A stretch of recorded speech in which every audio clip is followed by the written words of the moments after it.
Hello everyone, welcome back to the Political Science CSS lecture series. In the previous lecture, we discussed democracy and various questions related to democratic framework, किस cases में democracy fault करती है, कब democracy effectively operate करती है और क्या democracy suitable है third world countries के लिए नहीं. आज हम जो टॉपिक डिस्कस करेंगे ये होगा separation of powers, checks and balances से रिलेटेड, और हम डिफरेंट ऑर्गन्स ऑफ स्टेट का रोल देखेंगे.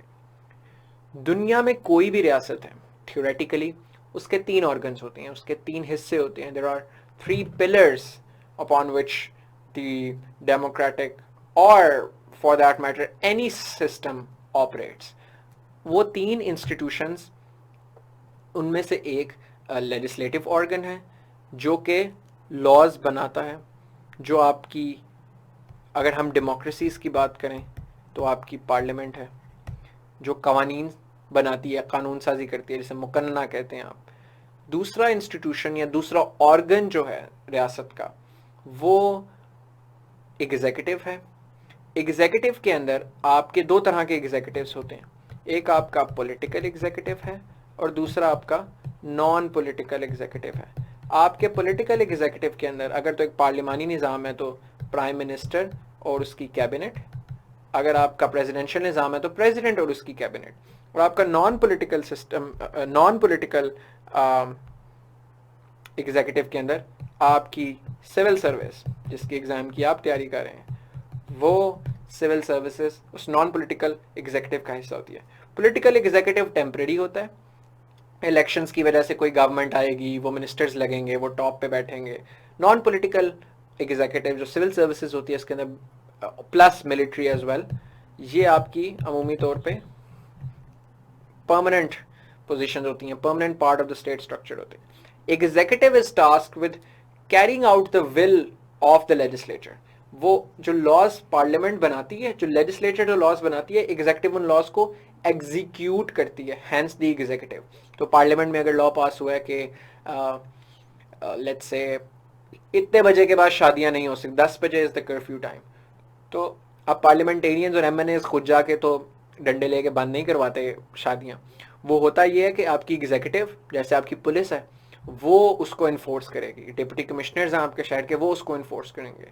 सो executive is tasked with carrying out the will of the legislature, the laws of the legislature executive करती है. Third institution and third organ is the judiciary. Judiciary interprets and evaluates the laws of the legislature and the actions of the executive as well. So legislator makes laws, executive executes laws, and judiciary interprets or evaluates those laws. And judiciary का task होता है as a guardian of constitution. तो अगर वो ये देखे कि laws parliament ऐसी बना रही है जो कॉन्स्टिट्यूशन के फंडामेंटल स्ट्रक्चर के साथ या कॉन्स्टिट्यूशन की एसेंस से वायलेशन में है, उनको वायलेट कर रहे हैं, तो judiciary has the power to strike down that legislation. वो उसको नल एंड वॉइड डिक्लेयर कर सकती है. जनरली दुनिया के मुख्तलिफ कंट्रीज में ये एक ब्रॉड फ्रेमवर्क है दुनिया की. किसी भी कंट्री के अंदर पावर इस तरह तीन ऑर्गन्स के अंदर स्टेट के डिवाइड की जाती है. तो इसीलिए कहा जाता है रियासत के तीन सतून हैं. State has three pillars, executive, legislative and judiciary.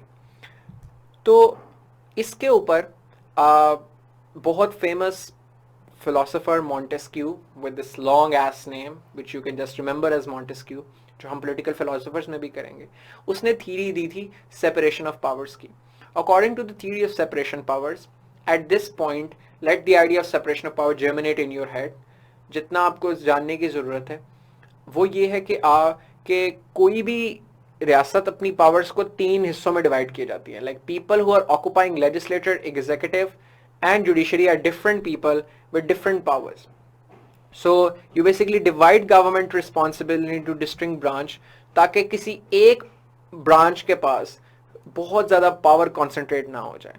और अगर किसी एक ब्रांच में पावर बहुत कॉन्सेंट्रेट हो जाती है तो वो फिर एक अथॉरिटेरियन सिस्टम बन जाता है, डेमोक्रेटिक सिस्टम नहीं बनता. इसकी मिसाल हम इस तरह देखते हैं कि मोनार्की की मिसाल लें, और वो भी एब्सोल्यूट मोनार्की की. एब्सोल्यूट मोनार्की में कानून कौन बनाता है? किंग. तो आपका लेजिस्लेटर कौन हुआ? किंग। उस कानून को इम्प्लीमेंट कौन करवाता है? जो पूरी मिलिट्री है, उस मिलिट्री का हेड कौन है? किंग। तो एग्जेक्टिव कौन हुआ? किंग। अदालत में फैसला जो आता है, कौन, कोई भी काजी कौन होता है? फैसला कौन सुनाता है? किसकी मर्जी का फैसला चलता है अगर लोगों के बीच में इख्तलाफ हो गया या कोई भी डिस्प्यूट है? किंग। तो जुडिशरी कौन हुआ? किंग। तो जज, जूरी और एग्जीक्यूशनर एक एब्सोल्यूट मोनार्की में किंग होता है. That is why separation of power is important. इसीलिए मॉन्टेस्क्यू की थ्योरी के मुताबिक when the organs, these three organs are not separated, the power, these three distinct powers are merged and fused in one body. खास तौर पे अगर आप executive और जुडिशरी की पावर्स एक ही बंदे में मर्ज कर देंगे तो you will create autocratic systems. जबकि डेमोक्रेटिक सिस्टम्स में आपकी पार्लियामेंट, आपकी ब्यूरोक्रेसी और आपकी जुडिशरी के दरमियान powers, by the way, from bureaucracy here I mean both civilian and military bureaucracy, और इनके दरमियान डिस्टिंक्ट पावर्स डिवाइड कर देते हैं ताकि कोई एक ऑर्गन इतना पावरफुल ना हो जाए, यानी एक इंडिविजुअल या एक ग्रुप ऑफ इंडिविजुअल या एक ऑर्गन बहुत पावरफुल ना हो जाए. इस कॉन्टेक्स्ट में अब आप मॉन्टेस्क्यू की इस कोटेशन को देखें, there is as yet no liberty of the power of judging be not separated from legislative power and the executive power. तो इसी कॉन्टेक्स्ट में Montesquieu's ingenious idea about dividing powers has came to the fore. The sister concept of separation power is the concept of checks and balances. Checks and balances के concept के मुताबिक while the three departments, the three branches or the three organs are separated from each other, but they are also given powers, and power is divided in such a fashion that each branch can check the abuse of power by another branch. यानी कि powers इस तरीके से divide की जाती हैं कि अगर कोई एक ब्रांच पावर एक्सेस करने की कोशिश करे या ट्रांसग्रेस करने की कोशिश करे, लोगों के राइट्स को ट्रैम्पल करने की कोशिश करे, तो दूसरी ब्रांच के पास इस तरह की पावर हो कि वो इसको रोक सके, इस चीज को. That is why it's also known as the concept as power checks power. तो ये कॉन्सेप्ट आपको हैमिल्टन के आइडियाज में बहुत ज़्यादा मिलेगा. Alexander Hamilton was one of the founding fathers of the United States. उसके जो पेपर्स थे, the federalist papers, they are considered one of the most important documents on government, on how to organize government. तो आप, you can make a reference to Alexander Hamilton and James Madison as well. I might be confusing because Federalist Papers were jointly written by John Jay, Alexander Hamilton and Madison. तो इसीलिए American system को मैडिसोनियन democracy भी कहा जाता है, और system of checks and balances American system के अंदर बहुत ज़्यादा प्रेवलेंट है. सो ये जो चेक्स एंड बैलेंसेस का निज़ाम है, ये हमें अमेरिकन सिस्टम के अंदर सबसे ज़्यादा प्रेवलेंट होता हुआ नजर आता है. इसके अंदर हम एक एग्जांपल लेके देखते हैं कि अमेरिकन सिस्टम के अंदर legislative branch makes the laws, मगर प्रेसिडेंट जो कि एग्जीक्यूटिव अथॉरिटी है, he has been vested with the authority to veto those laws. तो अगर लेजिस्लेचर का कोई लॉ है जो कि अवाम के इंटरेस्ट में नहीं है, तो प्रेसिडेंट अपने वीटो को एक्सरसाइज करते हुए उस लॉ को वीटो कर सकता है, अनकॉन्स्टिट्यूशनल डिक्लेयर कर सकता, मतलब वो इनवैलिड हो जाएगा वो लॉ. इसी तरह अगर जुडिशरी को ये लगता है, अगर प्रेसिडेंट नहीं करता है, जुडिशरी फाइंड्स के लेजिस्लेटर ने कोई ऐसा लॉ पास किया है जो कि फंडामेंटल कैरेक्टर ऑफ कॉन्स्टिट्यूशन के खिलाफ है और लोगों को नुकसान पहुंचाएगा, तो जुडिशरी अपना power of judicial review use कर सकती है. जुडिशियल रिव्यू की पावर के जरिए आपकी जुडिशरी किसी भी ऐसे लॉ को पार्लियामेंट के, जो कि जुडिशरी समझती है कि कॉन्स्टिट्यूशन के साथ वायलेशन में है, उसको नल एंड वॉइड डिक्लेयर कर सकती है, उसको अल्ट्रा वाइड डिक्लेयर कर सकती है. तो ये दो चेक्स हैं. अगर आप ये देखें तो ये पहला वाला चेक वो है जो कि एग्जीक्यूटिव का चेक है लेजिस्लेटर पे. इसी तरह ये वो चेक है जो जुडिशरी का चेक है लेजिस्लेटर पे.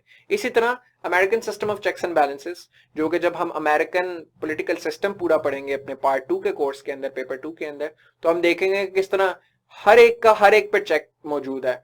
एग्जीक्यूटिव का चेक लेजिस्लेटर पे, एग्जीक्यूटिव का चेक जुडिशरी पे, judiciary's check on executive and judiciary's check on legislator, legislator's check on judiciary and legislator's check on the other way around as well.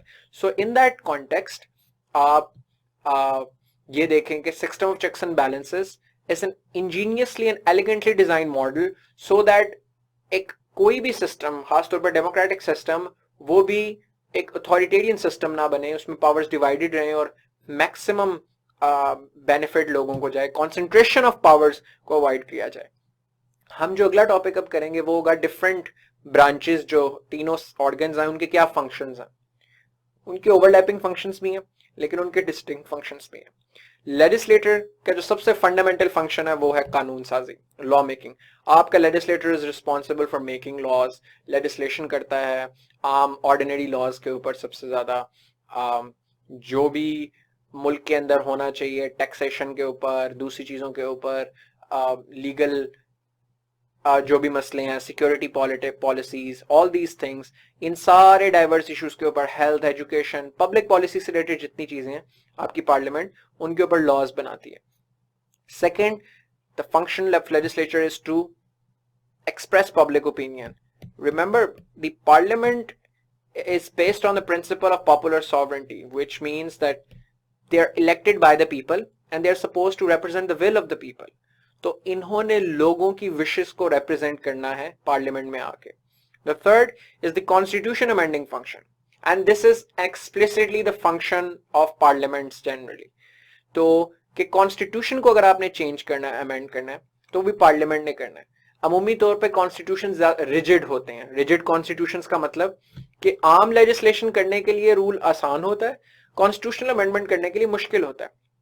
तो इन examples के context में, जैसे कि US के अंदर आपके पास आम लेजिस्लेशन अगर आपने पार्लियामेंट में करनी है तो दोनों हाउसेस में, हाउस ऑफ रिप्रेजेंटेटिव्स और सेनेट, उसके अंदर आपको सिंपल मेजॉरिटी चाहिए। जबकि कॉन्स्टिट्यूशनल अमेंडमेंट करने के लिए आर्टिकल 5 के मुताबिक आपको 2/3 मेजॉरिटी चाहिए दोनों हाउसेस में, in identical terms, house of representatives में भी और सेनेट में भी। और फिर जो उसकी 50 स्टेट्स हैं टोटल, उन 50 स्टेट्स में से 3/4 स्टेट्स अपनी प्रोविंशियल, अपनी यानी स्टेट लेजिस्लेटर के अंदर भी उसको रेटिफाई करें।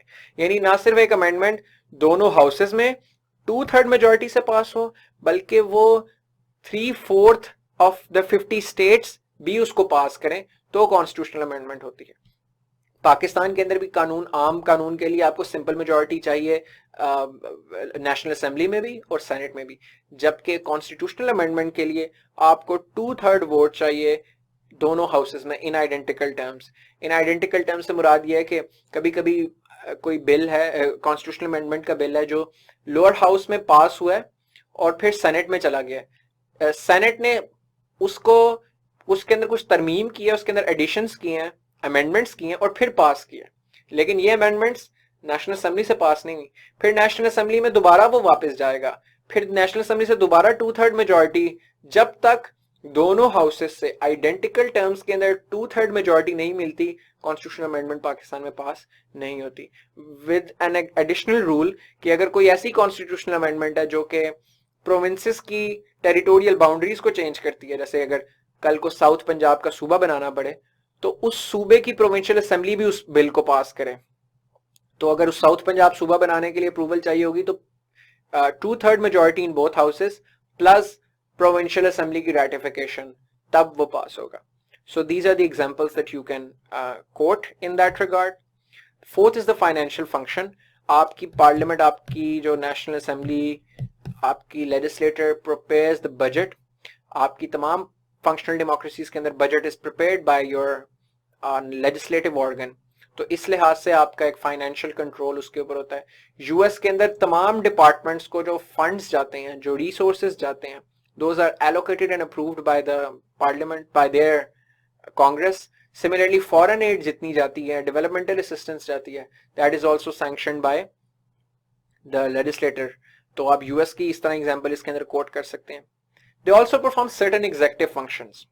They perform executive functions in peculiar ways, because अगर एक parliamentary system है, जो कि हम पढ़ेंगे, पार्लियामेंट्री सिस्टम और प्रेसिडेंशियल सिस्टम में फर्क भी यही है कि पार्लियामेंट्री सिस्टम में एग्जीक्यूटिव लेजिस्लेटर का भी हिस्सा होता है, वो उसके अंदर बैठता है, शामिल होता है, क्योंकि प्राइम मिनिस्टर और उसकी कैबिनेट हिस्सा होते हैं आपकी पार्लियामेंट का। तो आपके मिनिस्टर्स जनरली पार्लियामेंट का हिस्सा होते हैं वैसे ही। तो इस तरीके से लेजिस्लेटर का एक एग्जेक्टिव फंक्शन भी आ जाता है। सेकंड, फॉरेन अफेयर्स में अमूमी तौर पे कंट्रोल होता है आपकी पार्लियामेंट को। तो यूएस के अंदर बिलखसूस president which is the executive, उसके पास ये राइट है कि वो कोई भी ट्रीटी साइन कर सकता है, लेकिन वो ट्रीटी तब तक इन फोर्स नहीं आएगी according to constitution unless US की सेनेट उसको अप्रूव करे। तो इसीलिए अगर ओबामा ने डील की, ईरान न्यूक्लियर डील, आज ट्रंप ने उसको वापस ले लिया, लेकिन उस डील की अभी तक कोई वैल्यू नहीं थी क्योंकि सेनेट ने उसको अप्रूव नहीं था किया। तो जब तक सेनेट कोई डील अप्रूव नहीं करती वो तब तक फोर्स में नहीं आती। इसी तरह पेरिस क्लाइमेट अकॉर्ड को भी यूएस ने की सेनेट ने रेटिफाई नहीं किया था। अमेरिका ने लीग ऑफ नेशंस का आइडिया वुड्रो विल्सन का था इन 1917 at the end of the world war one. Woodrow Wilson का आइडिया था लीग ऑफ नेशंस का, और लीग ऑफ नेशंस बन गई, लेकिन अमेरिका लीग ऑफ नेशंस का मेंबर नहीं बना। क्यों? क्योंकि अमेरिका की सेनेट ने अप्रूव नहीं था किया, despite that it was America's president's idea. तो इस तरीके से लेजिस्लेटर, ये एक एग्जीक्यूटिव फंक्शन है फॉरेन अफेयर्स का कंट्रोल, इस तरह परफॉर्म करता है। फिर अप्रूवल ऑफ अपॉइंटमेंट्स, इसी तरह बहुत सारी अपॉइंटमेंट्स भी पार्लियामेंट की मर्जी से होती हैं। यूएस के अंदर ही यूएस नॉमिनेट करता है, प्रेसिडेंट नॉमिनेट करता है यूएस के अंदर फेडरल जजेस, सुप्रीम कोर्ट की कोई पोजीशन वेकेंट हो, हाई मिलिट्री रैंकिंग ऑफिशियल्स, इसी तरीके से सुपीरियर सर्विसेज के लिए ब्यूरोक्रेसी के टॉप लोगों को प्रेसिडेंट नॉमिनेट करता है, but they are approved by US senate. तो सेनेट उनको भी अप्रूव करती है। तो इस तरीके से आपकी पार्लियामेंट के पास आपकी legislative organ in distinct executive functions को परफॉर्म करने में भी इफेक्टिव रोल प्ले करती है। The last is the judicial functions. There are certain judicial functions as well that legislature performs. It is not like the judicial function that judiciary performs, कि ये आम लोगों के केसेस नहीं सुनती हैं, इस तरीके से नहीं है, so it doesn't violate separation of powers. They are unique judicial functions. तो first is appointment to the judiciary. जिस तरह मैंने आपको अभी बताया कि यूएस के अंदर फेडरल जजेस जो हैं, जहाँ सुप्रीम कोर्ट के जजेस जो हैं, वो प्रेसिडेंट नॉमिनेट करता है, लेकिन उसको अप्रूव यूएस सेनेट करती है। तो इस तरीके से आपके सामने एक ये भी जुडिशियल पेट्रनेज एक्सरसाइज करती है यूएस सेनेट, जो कि लेजिस्लेटर का हिस्सा है। इसी तरह यूएस के अंदर खास तौर पे इम्पीच अगर प्रेसिडेंट को करना है या किसी हाई रैंकिंग ऑफिसर को करना है, तो वो भी यूएस हाउस में पहले मूव होता है और सेनेट उसको अप्रूव करती है। Again legislator sits as the house of impeachment. Executive की अकाउंटेबिलिटी भी एक किस्म की करते हैं, जैसे आपका प्राइम मिनिस्टर या मिनिस्टर्स पार्लियामेंट्री सिस्टम्स के अंदर जो कि लेजिस्लेटर का हिस्सा होते हैं। हमारे मुल्क में जैसे आप देखें हर मिनिस्टर जो है वो एक एमएनए है, तो वो सारे लोग आंसरेबल होते हैं पार्लियामेंट को, और वो सेनेट की और नेशनल असेंबली की डिफरेंट स्टैंडिंग कमेटीज हैं, standing committee on defence, standing committee on water and sanitation, standing committee on consensus, जिसके ऊपर वो सारी की सारी अपनी उन्होंने अपनी आके पॉलिसी ब्रीफिंग्स देनी होती है, उनको वो थियोरेटिकली आंसरेबल होते हैं। तो ये तमाम फंक्शंस हैं जो कि एक मुकन्ना यानी लेजिस्लेटिव ऑर्गन परफॉर्म करता है किसी भी फंक्शनल डेमोक्रेसी के अंदर, ranging from lawmaking, which is its primary function, all the way to some unique executive and judicial functions, which does not violate the theory of separation of powers, because वो बहुत different powers हैं compared to what executive and judiciary has. तो next lecture में हम executive और judiciary की powers को discuss करेंगे. See you in the next lecture. Till then, take care.